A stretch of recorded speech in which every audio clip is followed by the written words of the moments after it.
দেখো আমরা কয়েকটা সিকিউ সলভ করব। আমাদের পরীক্ষাটা হবে, তবে এটা গুগল ডক্সের মাধ্যমে নিতে পারে। হ্যাঁ, আজকে আমরা কয়েকটা সিকিউ সলভ করব মূলত।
আচ্ছা দেখো, ঢাকা বোর্ড 2023-এর যে কোয়েশ্চেনটা আসছে, এটা যদি আমরা একটু দেখি, তোমাকে আগে প্রশ্ন ধরা শিখতে হবে। রসায়নের সবচেয়ে গুরুত্বপূর্ণ বিষয় হচ্ছে সেটা যে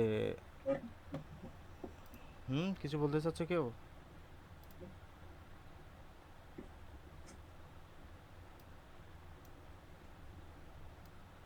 ওকে,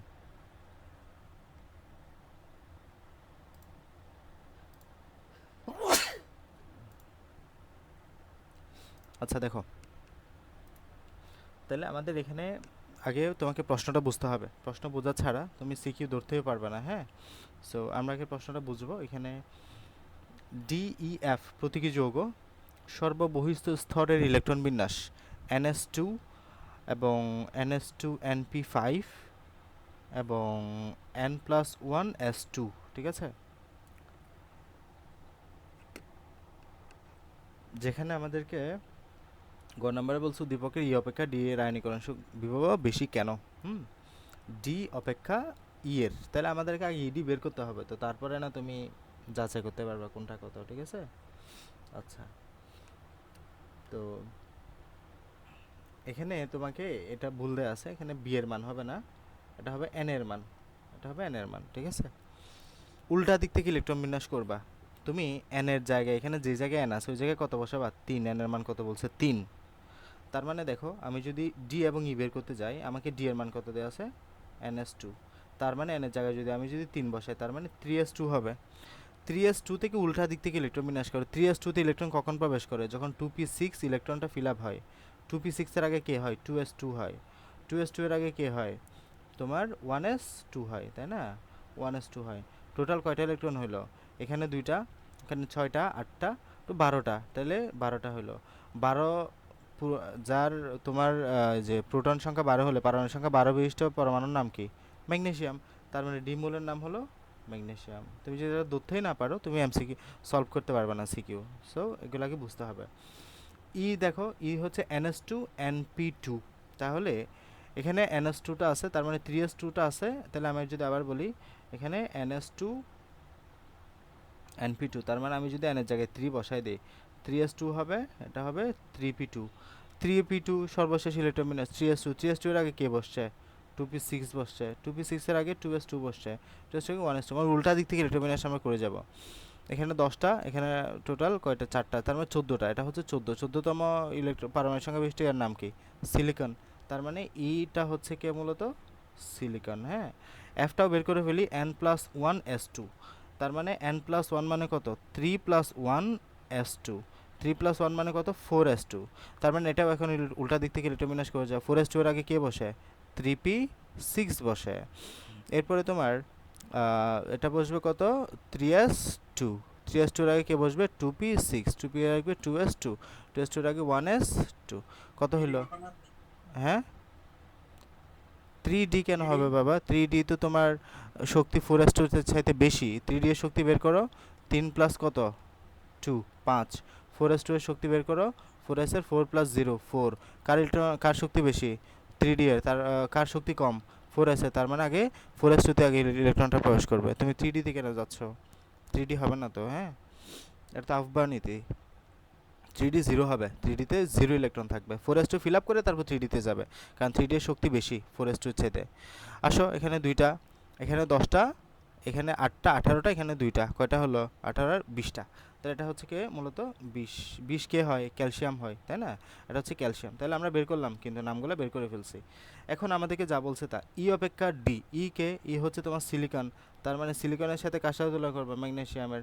তার মানে বলছে সিলিকন অপেক্ষা ডি এর আয়নীকরণ বিভব বেশি কেন, এটা বের করতে হবে। ঠিক আছে, আগে দেখি আমাদের এটা ঠিক হয়েছে কিনা, ভুল হয়েছে তো। ই কে, ই হচ্ছে আমরা সিলিকন, সিলিকন, ই হচ্ছে অ্যালুমিনিয়াম এবং ম্যাগনেসিয়াম। ডি, ই কত বের করলাম, ডি ম্যাগনেসিয়াম, ম্যাগনেসিয়াম ঠিক আছে। ই অ্যালুমিনিয়াম বলতেছে, ই অ্যালুমিনিয়াম কেন হবে, সিলিকন, NH2NP2, ভুল হতে পারে এখানে, এই যে এখানে ভুল করছে, হ্যাঁ, মানে এখানে হয় প্রশ্নে ভুল করছে তারা, না হয় উদ্দীপকে ভুল করছে। দেখো এখানে দেওয়া আছে NH2NP2, বাট ইলেকট্রন বিন্যাসের সময় তারা বের করছে হলো 3s2 3p2, হ্যাঁ। সো এই জায়গাটাতে ভুল হয়েছে। ভুল হয়েছে বলতে তুমি প্রশ্ন, NS2NP1 হবে হ্যাঁ ইতে আমার প্রশ্নগুলো NS2NP1 হ্যাঁ হ্যাঁ, আমার প্রশ্নগুলো আছে। প্রশ্নে ভুল হবে এটা, হ্যাঁ প্রশ্নে ভুল হবে, প্রশ্নে NP1 করে দাও। তাহলে আমরা সিলিকনের জন্য বের করলাম, তুমি এখানে একটা কম হবে আর কি ইলেকট্রন। তাহলে সিলিকন 14 হলে অ্যালুমিনিয়াম 13, এখানে 13 হবে। এই যে এখানে 3p1 হলে, 3p1 হলে টোটাল 13টা ইলেকট্রন হবে, 13টা হলে তোমার ইয়া হবে আর কি, অ্যালুমিনিয়াম হবে, হ্যাঁ। তাহলে উদ্দীপকের মতো মিলে যায় এখানে। আচ্ছা, তাহলে একটা হচ্ছে অ্যালুমিনিয়াম, একটা হচ্ছে ম্যাগনেসিয়াম, গেল অ্যালুমিনিয়াম ম্যাগনেসিয়াম। এরপরেরটা মিলছে, এরপরেরটাকে, এরপরেরটা হচ্ছে ক্যালসিয়াম, ঠিক আছে 20টা, ওকে। তাহলে দেখো এরপরে আমাদের এখন আমাদের ম্যাগনেসিয়াম এবং ক্যালসিয়ামের সাথে, হ্যাঁ, ম্যাগনেসিয়াম এবং হলো এখানে তোমার অ্যালুমিনিয়ামের সাথে তুলনা করতে হবে, অ্যালুমিনিয়ামের সাথে তুলনা করতে হবে। তো দেখো আমাদের এটা হচ্ছে ই, ই হচ্ছে তোমার অ্যালুমিনিয়াম। অ্যালুমিনিয়াম অপেক্ষা ম্যাগনেসিয়ামের আয়নীকরণ বিভব বেশি কেন, কেন ম্যাগনেসিয়ামের আয়নীকরণ বিভবটা বেশি অ্যালুমিনিয়াম অপেক্ষা, সেটা আমাদেরকে বের করে দিতে হবে। ঠিক আছে, দেখো আমরা শুরুতে কি করব, ইলেকট্রন বিন্যাস করব, হ্যাঁ শুরুতে কি করব, ইলেকট্রন বিন্যাস করব। আমি কি বলছি তোমাদেরকে, যে তোমাদের স্বাভাবিকভাবে আসবে না, ব্যতিক্রম আসবে। ঠিক আছে, সবসময় কি আসে, ব্যতিক্রম আসে, নর্মাল খুব কম আসে। এখন খেয়াল করো, স্বাভাবিকভাবে কি হওয়ার কথা ছিল, আমি এক কথায় বোঝাই দিই, তোমরা সিকিউ বুঝে যাবা, হ্যাঁ। স্বাভাবিকভাবে কি হওয়ার কথা ছিল, অ্যালুমিনিয়াম হলো তোমার, ম্যাগনেসিয়াম হলো 12, অ্যালুমিনিয়াম হলো 13, তার মানে বাম থেকে ডানে। আমরা জানি আয়নীকরণ শক্তিটা বাম থেকে ডানে গেলে বাড়ে, তার মানে অ্যালুমিনিয়ামের বেশি হওয়ার কথা ছিল কার চাইতে, ম্যাগনেসিয়ামের চাইতে। কিন্তু আসলে ম্যাগনেসিয়ামেরটা বেশি হয় অ্যালুমিনিয়ামের চাইতে, এই যে এটাই বলছে। আমরা এখানে ই মানে কি, ম্যাগনেসিয়াম না অ্যালুমিনিয়াম, এটা হচ্ছে ম্যাগনেসিয়াম। ই অপেক্ষা ডি এর আয়নীকরণ, তাহলে ম্যাগনেসিয়ামেরটা বেশি, ডি এর আয়নীকরণ শক্তি বিভব বেশি কেন, মানে ম্যাগনেসিয়ামেরটা বেশি। তাহলে সিস্টেমেটিক্যালি হওয়ার কথা ছিল যে অ্যালুমিনিয়ামেরটা বেশি, কারণ অ্যালুমিনিয়াম ডান দিকে অবস্থিত। আমরা জানি বাম থেকে ডানে গেলে আয়নীকরণ শক্তির মান বাড়ে, বাম থেকে ডানে গেলে আয়নীকরণ শক্তির মান বাড়ে, সেই হিসেবে অ্যালুমিনিয়ামেরটা বেশি হওয়ার কথা ছিল। বাট আমরা এই ক্ষেত্রে দেখব ম্যাগনেসিয়ামেরটা বেশি। এই যে ব্যতিক্রমটা কেন হলো, এটা আমরা একটু এক্সপ্লেন করব। তুমি কিচ্ছু করতে হবে না, ইলেকট্রন বিন্যাসটা করে ফেলো, তাইলেই শেষ। ইলেকট্রন বিন্যাসটা করবা, এটা হচ্ছে 3s2 আছে, এখানে 3s2 3p1 আছে। আচ্ছা, এখানে সর্বশেষ অরবিটালটা কত, এই ম্যাগনেসিয়ামের ক্ষেত্রে সর্বশেষে পড়ছে 3s2, আর এখানে হচ্ছে 3p1। খেয়াল করো তো, 3s2তে s2তে ফিল আপ আছে না, s2টা আমরা জানি এস সর্বোচ্চ ইলেকট্রন দুইটা, দুইটাই ফিল আপ আছে। বাট এখানে 3pতে ইলেকট্রন থাকার কথা 6টা, বাট এখানে ইলেকট্রন আছে একটা, তার মানে এটা কোনটা স্টেবল হবে সবচেয়ে বেশি, ম্যাগনেসিয়াম না অ্যালুমিনিয়াম, নিশ্চয়ই ম্যাগনেসিয়াম, কারণ ম্যাগনেসিয়ামে 3s2টা ফিল আপ আছে। এই যে এখানে অরবিটালটা যেহেতু একরকম ফিল আপ আছে, 3s2টা যুগলবন্দি আছে, ওই ক্ষেত্রে এটাকে সরাতে বেশি পরিমাণ শক্তির প্রয়োজন হবে অ্যালুমিনিয়ামের চেয়ে। অ্যালুমিনিয়াম মাত্র একটা ইলেকট্রন আছে সর্বশেষ কক্ষপথে, এক্ষেত্রে আমরা যদি মানে অরবিটাল হিসাব করি, তাহলে এটাকে সরাতে মোটামুটি কম শক্তির প্রয়োজন হবে। সো ওই হিসাবে আমাদের আলটিমেটলি ম্যাগনেসিয়ামের ইলেকট্রন শক্তিটা বেশি হয়ে যায় অ্যালুমিনিয়ামের চাইতে, এটা হচ্ছে ব্যতিক্রম। তাহলে ম্যাগনেসিয়াম 3s2 যুগলবন্ধ পূর্ণ অবস্থা আছে, কিন্তু অ্যালুমিনিয়ামের ক্ষেত্রে 3p1 অরবিটাল আছে, 3p1 অরবিটালটার সাথে কিছুটা কম শক্তির প্রয়োজন হয়, এটাই। এখানে 3s2টা ফিল আপ থাকাই আমাদের বেশি পরিমাণ শক্তির প্রয়োজন হয়, তাই আয়নীকরণ শক্তির মানটাও বেশি হয়ে গেছে। তাই এটা নর্মাল সিকোয়েন্সের বিপরীত, মানে হয়তো এটা ব্যতিক্রমী দেখিয়েছে, অ্যালুমিনিয়ামকে ম্যাগনেসিয়াম আয়নীকরণ শক্তি বেশি।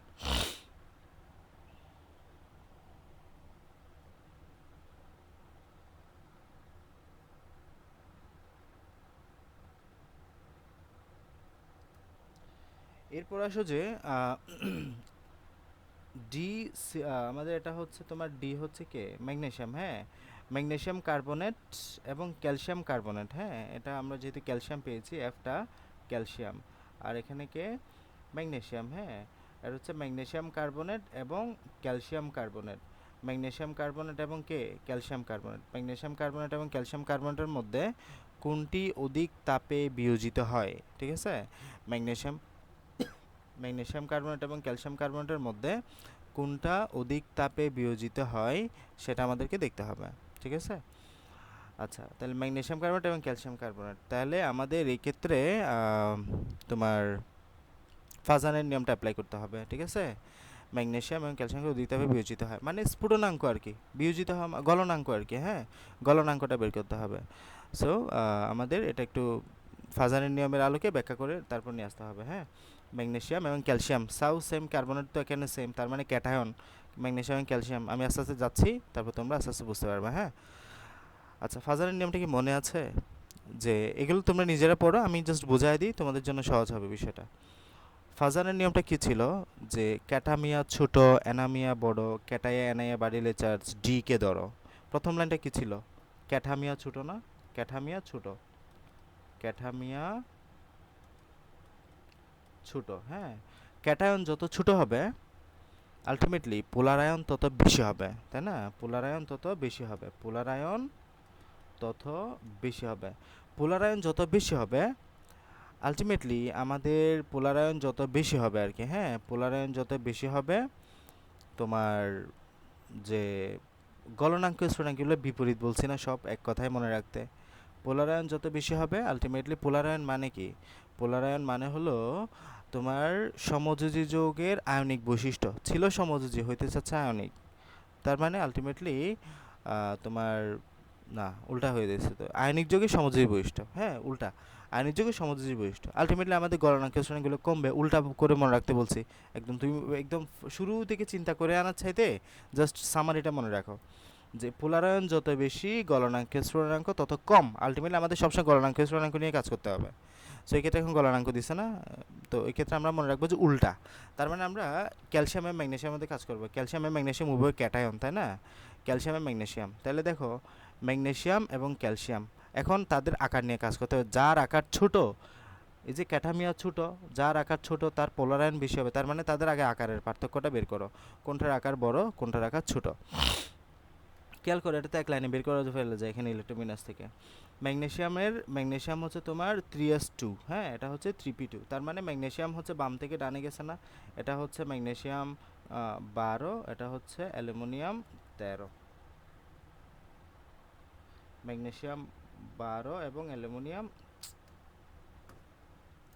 শিট ম্যাগনেসিয়াম 12 অ্যালুমিনিয়াম 13, তার মানে বাম থেকে ডানে গেছে না, বাম থেকে ডানে গেলে আকার ছোটো হবে, তার মানে কে বড়?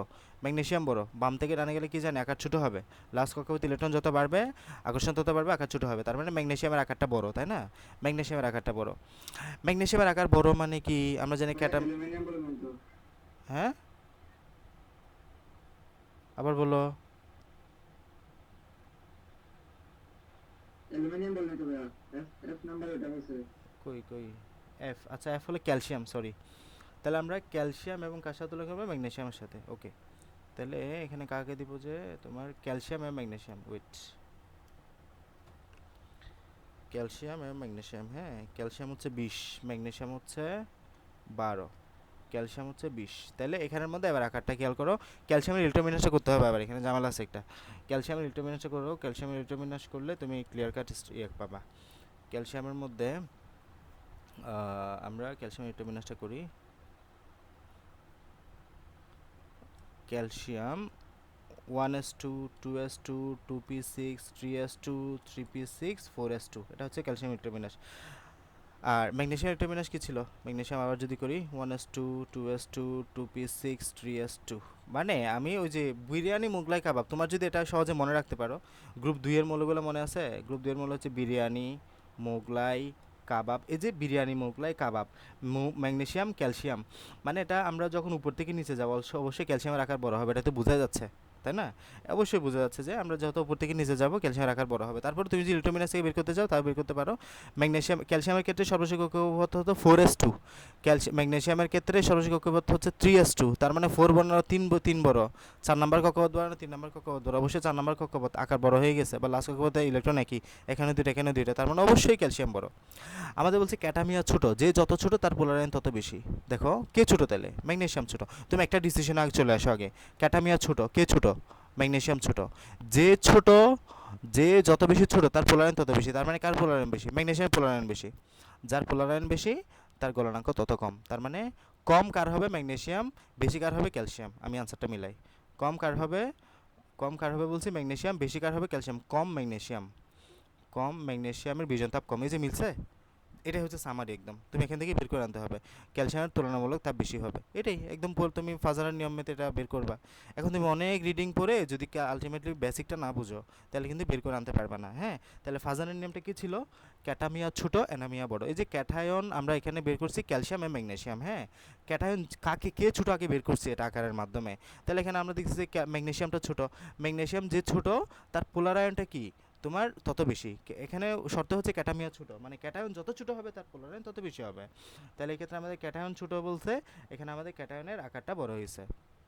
তোমার ক্যাটায়ন ছোট হলে পোলারায়ন বেশি হয়েছে। পোলারায়ন বেশি হলে আমরা জানি উল্টা, পোলারায়ন যত বেশি গলনাঙ্ক তত কম। তার মানে যার ম্যাগনেসিয়ামের পোলারায়ন সবচেয়ে বেশি তার মানে গলনাঙ্ক সবচেয়ে কম। এই যে দেখো সবচেয়ে কম, এই যে ম্যাগনেসিয়াম কার্বনেটের বিয়োজন তাপ মানে গলনাঙ্ক আর কি, বিয়োজন তাপ মানে গলনাঙ্ক সবচেয়ে কম, আর ক্যালসিয়ামের তুলনায় বেশি। তাই এখন এই কথাবার্তাগুলো নিচ থেকে লিখতে পারবে না, এই কথাবার্তাগুলো ফাজারের মধ্যে ক্যাটায়ন আকার যত বড় হবে অ্যানায়ন তত কম বিকৃত, মানে এখানে যে ফাজারের আকারটা তোমার ইয়াটা একদম তুলে আনছে, তুমি নিজের ভাষায় লিখতে পারবা।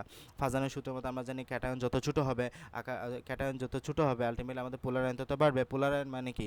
পোলারায়ন মানে হলো সমযোজী ধর্মটা বৃদ্ধি পাওয়া। সমযোজী ধর্ম মানে কি? আয়নিক ধর্মটা কমে যাওয়া। আয়নিক ধর্ম আমাদের এক্ষেত্রে দেখতে পাই, এগুলো বিস্তারিত বলতে পারবো অনেক কিছুই যদি মনে থাকে সব কিছু, অথবা ডিরেক্ট ঢুকে যাবে। এখানে আমরা ম্যাগনেসিয়াম ক্যালসিয়ামের মধ্যে দেখতে পাচ্ছি যে ম্যাগনেসিয়ামের আকারটা ছোটো, ক্যালসিয়ামের আকারটা বড়।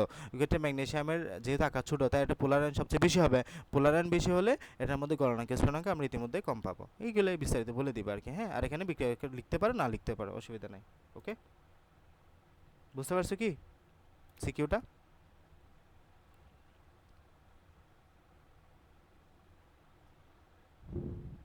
ওকে, আচ্ছা। এরপরে এই টাইপের সিকিউ আর আছে।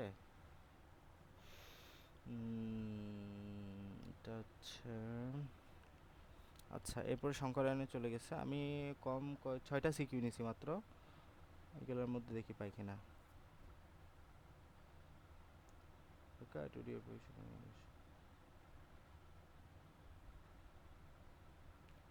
আচ্ছা এই ম্যাথটা দেখো, এখানে ঘ নাম্বার ম্যাথটা 5 নাম্বারে দেওয়া আছে আমাদের এখানে এ বি অপেক্ষা এ টু ডি এর স্ফুটনাঙ্ক বেশি। আচ্ছা আগে বুঝতে হবে তোমাকে, এটা হচ্ছে শ্রেণী 1, এটা হচ্ছে 13, এটা হচ্ছে 15, এটা হচ্ছে 16, এটা হচ্ছে 17, এটা হচ্ছে তোমার পর্যায়। হ্যাঁ, প্রথম পর্যায়, দ্বিতীয় পর্যায়, এগুলো আবার উল্টাপাল্টা করিও না। হ্যাঁ, পর্যায়, এগুলো কি পর্যায় দেওয়া আছে, ঠিক আছে? প্রথম পর্যায়, দ্বিতীয় পর্যায়। তো এখানে দেখো আমাদের প্রথম পর্যায়ে গ্রুপ একের ক্ষেত্রে কে আছে? গ্রুপ একের ক্ষেত্রে কে আছে তোমার? প্রথম পর্যায়ে হাইড্রোজেন আছে, তাই না? Hydrogen high. গ্রুপ 13 এর ক্ষেত্রে কি বললাম? বোন আমার গেল ইন্ডিয়া থাইল্যান্ড 13 তারিখ, মনে আছে? এগুলো মনে না থাকলে তুমি বের করতেই পারবে না। সো গ্রুপ ভিত্তিক নেমনিকগুলো মনে রাখতে হবে, ঠিক আছে? গ্রুপ ভিত্তিক নামগুলো, গ্রুপ 13 এর নাম হলো বোন আমার গেল ইন্ডিয়া থাইল্যান্ড 13 তারিখ। তার মানে এটা হচ্ছে আমরা জানি গ্রুপ 13 থেকে গ্রুপ 2 থেকে শুরু করে প্রথম পর্যায়টা বাদ পড়ে যায়, তার মানে এখান থেকে শুরু হবে বোন বুরন, তার মানে এটা কে? এক্সট্রা কে? বুরন, ঠিক আছে? আমি মিলাই তারপর মিলিয়ে দেখতেছি। গ্রুপ 15 কে নুমান পাকলা এসেছিল সোমবার বিকেলে, তার মানে এটা হচ্ছে নাইট্রোজেন। গ্রুপ 16 কে এসএসসিতে পড়ে, তার মানে এটা হচ্ছে অক্সিজেন। আর হচ্ছে ফ্লোরিন। হ্যাঁ, ফ্লোরিন ক্লোরিন ব্রোমিন আয়োডিন স্টারিন। আমার মিলছে কিনা দেখি। এক্স হচ্ছে বুরন, এক্স হচ্ছে, মিলে নাই। এক্স হচ্ছে তোমার এ হচ্ছে কে? এ হচ্ছে হাইড্রোজেন, ঠিক আছে? বি, এখানে কি বলছে এটা, বি না, বি হচ্ছে ফ্লোরিন, ঠিক আছে, তো বি হচ্ছে ফ্লোরিন, ঠিক আছে। ও হচ্ছে কই, ডি, ডি কাকে বের করলাম, অক্সিজেন, ডি অক্সিজেন, ঠিক আছে, হ্যাঁ মিলছে কিন্তু। এরপরে আসো এক্স কে বুরন, ঠিক আছে, ওয়াই কে নাইট্রোজেন, ওয়াই কাকে বের করলাম, ওয়াই হচ্ছে তোমার নুমান, এই যে নুমান নাইট্রোজেন, ঠিক আছে। তাহলে এভাবে করে তোমার নিমোনিকগুলো মনে রাখতে হবে, নিমোনিক মনে না রাখলে তোমার কষ্ট হয়ে যাবে। তাহলে হ্যাঁ বলো। এর না থেকে নোট আছে এগুলার পদের সঙ্গে নামগুলো মুখস্থ করে রাখেন যেভাবে বলতেছেন। নোট তো নাই, আমি কি করতে পারি, আচ্ছা আমি লিখে দিব, ঠিক আছে, আমি লিখে তারপর দিয়ে দিব গ্রুপে, ওকে। সিরিয়ালি মানে ওভাবে করে মনে রাখিও, যেভাবে লিখে দিব ওইভাবে, ওকে। তাহলে আসো এখানে আমরা অ্যাবি অপেক্ষা অ্যাডির স্ফুটনাঙ্ক বেশি কেন, এটা একটু এক্সপ্লেন করার চেষ্টা করি।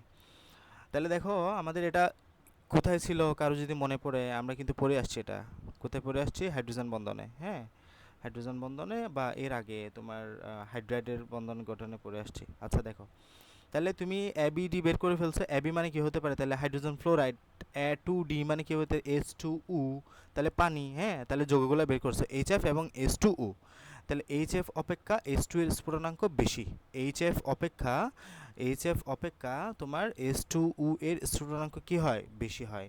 এটা আমরা ব্যাখ্যা করব। একটাই কারণ সেটা হচ্ছে কি জানো, একটাই যদি কারণ, তোমার যে কারণটা দেখে তোমার টিচার এটাকে তোমাকে মার্ক করবে, মানে তিনে হয়তো 3 দিতে পারে, সেটা হচ্ছে একটাই কারণ, এস টু উতে মানে পানিতে হাইড্রোজেন বন্ধনটা থাকে, জাস্ট এই কথাটা লিখলে তোমার মার্ক। পানিতে হাইড্রোজেন বন্ধন থাকে, পানিতে কি থাকে তোমার, হাইড্রোজেন বন্ধন থাকে, হাইড্রোজেন বন্ধন থাকার কারণে এটাকে ভাঙতে বেশি শক্তির প্রয়োজন হয়, হ্যাঁ ভাঙতে বেশি শক্তির প্রয়োজন হয়, বেশি শক্তির প্রয়োজন হলে স্ফুটনাঙ্ক বেশি হবে, এটাই তো কারণ। আর হাইড্রোজেন ফ্লোরাইডের মধ্যে আমরা তোমার এই বন্ধনটা পাবো না, এখানে আমরা হাইড্রোজেন বন্ধন পাবো, তবে এক্ষেত্রে তোমার দুইটা অণুর সাথে পাবো, এটা এসে আমরা এক্সপ্লেন করতেছি। মানে এই ক্ষেত্রে মেইন কারণ হচ্ছে হাইড্রোজেন বন্ধনটা, হ্যাঁ এখন হাইড্রোজেন বন্ধন কোনটার মধ্যে শক্তিশালী বেশি, কোনটার মধ্যে কম শক্তিশালী বেশি, এটা আমরা যাচাই করতেছি, ঠিক আছে। আচ্ছা তাহলে মেইন কারণ হচ্ছে হাইড্রোজেন বন্ধন, এরপরে আসো হাইড্রোজেন বন্ধনের মধ্যে কোনটা শক্তিশালী কম, কোনটা বেশি শক্তিশালী, এটা নিয়ে আলোচনা করব। এটা আলোচনার বিষয়ের মধ্যে এখন চলে আসছে হাইড্রোজেন ফ্লোরাইডের মধ্যে আমরা জানি ফ্লোরাইডের তরিণাত্মকতার মান 4 এবং হাইড্রোজেন তরিণাত্মকতা 2.1, অক্সিজেন তরিণাত্মকতা 3.5, হাইড্রোজেন তরিণাত্মকতা হচ্ছে তোমার 2.1, এর মধ্যে এক্সপ্লেন করি। আচ্ছা তাহলে দেখো হাইড্রোজেন ফ্লোরাইড এবং পানির যৌগের কেন্দ্রীয় মৌল ফ্লোরিন এবং অক্সিজেন, এখানের মধ্যে কেন্দ্রীয় যৌগ ফ্লোরিন, এখানের মধ্যে অক্সিজেন, উভয়টি তীব্র ঋণাত্মক মৌল। এখানে ফ্লোরিনের তরিণাত্মকতার মান হলো 4, অক্সিজেন তরিণাত্মকতার মান হলো 3.5, এই যেখানে বলছে এটার মান হলো 4, এটার তরিণাত্মকতার মান হলো 3.5 এর বেশি। আচ্ছা এ কারণে হাইড্রোজেন ফ্লোরাইড স্ফুটনাঙ্কের মান বেশি হওয়ার কথা ছিল, কিন্তু দেখো আমাদের এখানে হাইড্রোজেন ফ্লোরাইডের মধ্যে তোমার ফ্লোরিনের তরিণাত্মকতা 4, এটা হচ্ছে তোমার কত 2.1, আর এখানে হাইড্রোজেনের মধ্যে হলো 2.1 আর অক্সিজেনের মধ্যে ছিল তোমার 3.5, এর সামথিং বেশি। তাহলে এখানে আলটিমেটলি আমাদের ফ্লোরিনের মধ্যে হাইড্রোজেন বন্ধন বা যেটা এখানে আকর্ষণটা যেহেতু বেশি, ফ্লোরিনের মধ্যে আমাদের তোমার স্ফুটনাঙ্কের মান বেশি হওয়ার কথা ছিল, কিন্তু আমরা জানি আমাদের সবসময় ব্যতিক্রম দেবে, সো এটা বাস্তবে হবে না। কিন্তু বাস্তবে পানির স্ফুটনাঙ্ক 100, বাট হাইড্রোজেন ফ্লোরাইড স্ফুটনাঙ্ক 19.5, তুমি এটা না লিখলেও হবে, বাট মানে স্পেসিফিক ভ্যালুটা না জানলেও হবে, তুমি জাস্ট লিখে দেবা পানির স্ফুটনাঙ্ক 100, হাইড্রোজেন ফ্লোরাইড স্ফুটনাঙ্ক হচ্ছে 19.5, অনেকটা কম। এর কারণ হলো পানীয়ের ক্ষেত্রে কেন্দ্রীয় মৌল অক্সিজেনের সাথে দুটো হাইড্রোজেন পরমাণু যুক্ত আছে। তাহলে দেখো পানীয়ের ক্ষেত্রে একটু গঠনটা খেয়াল করো, এটা হচ্ছে পানি, হ্যাঁ অক্সিজেনের সাথে আমরা জানি দুটো হাইড্রোজেন যুক্ত থাকে, তো সেমভাবে এখানে একটা অক্সিজেন আছে, অক্সিজেনের সাথে তোমার ডিরেক্ট দুটো হাইড্রোজেন কই, এদিকে একটা এদিকে একটা, আবার এটা একটা অক্সিজেন, অক্সিজেনের সাথে এদিকে একটা হাইড্রোজেন এদিকে একটা হাইড্রোজেন, এটা একটা অক্সিজেন এদিকে একটা হাইড্রোজেন এদিকে একটা হাইড্রোজেন, আর বাকি যেগুলো আছে এগুলো হচ্ছে তোমার এখানে তোমার হাইড্রোজেন বন্ধন, এগুলো হচ্ছে তোমার হাইড্রোজেন বন্ধন। আলটিমেটলি একটা অক্সিজেনের সাথে দুটো হাইড্রোজেন যুক্ত আছে, এতে করে দুটো মুক্তজোড় ইলেকট্রন থাকায় পানির অণুতে 4টা হাইড্রোজেন বন্ধন সম্ভব হয়। কারণ মানে দেখো এখানে একটা পানির অণুর সাথে আলটিমেটলি এখানে আমাদের একটা, এই যে এদিকে এখানে একটা দুইটা, এদিকে 3টা 4টা, তাহলে আলটিমেটলি একটা পানির অণুর সাথে 4টা হাইড্রোজেন যুক্ত হয়ে গেল, ঠিক আছে 4টা হাইড্রোজেন যুক্ত হয়ে গেল, 4টা হাইড্রোজেন বন্ধন সম্ভব হয়। তাহলে দুটো মুক্তজোড় ইলেকট্রন থাকায় একটি পানির অণুতে 4টা হাইড্রোজেন বন্ধন যুক্ত হয়, তাহলে একটা পানির অণুতে আলটিমেটলি 4টা হাইড্রোজেন বন্ধন হয়ে গেল। পক্ষান্তরে হাইড্রোজেন ফ্লোরাইড যোগে একটা হাইড্রোজেন পরমাণু থাকায় এই যে আমাদের হাইড্রোজেন ফ্লোরাইড যোগে এখানে তোমার একটি অণুতে দুইটা হাইড্রোজেন বন্ধন সম্ভব। তাহলে দেখো H2O এই ক্ষেত্রে হাইড্রোজেন হলো দুটা, তার মানে দুটাতে হাইড্রোজেন বন্ধন তৈরি হবে চারটা। আর এটা হচ্ছে হাইড্রোজেন ফ্লোরাইড, হাইড্রোজেন ফ্লোরাইডের মধ্যে হাইড্রোজেন আছে একটা, হাইড্রোজেন একটার মধ্যে হাইড্রোজেন বন্ধন তৈরি হবে দুইটা, মানে সবসময় ডাবল করে দিবা।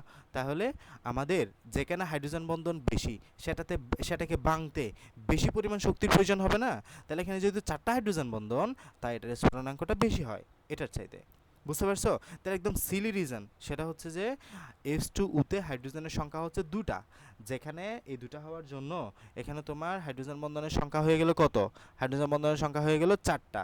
আর হাইড্রোজেন ফ্লোরাইডে হাইড্রোজেনের সংখ্যা হলো একটা, এর জন্য হাইড্রোজেন বন্ধনের সংখ্যা হয়ে গেল দুটা। এখানে চারটা বন্ধন ভাঙতে বেশি শক্তির প্রয়োজন হবে আলটিমেটলি, তাই হাইড্রোজেন পানির স্ফুটনাঙ্কটা বেশি হয় কার চাইতে? হাইড্রোজেন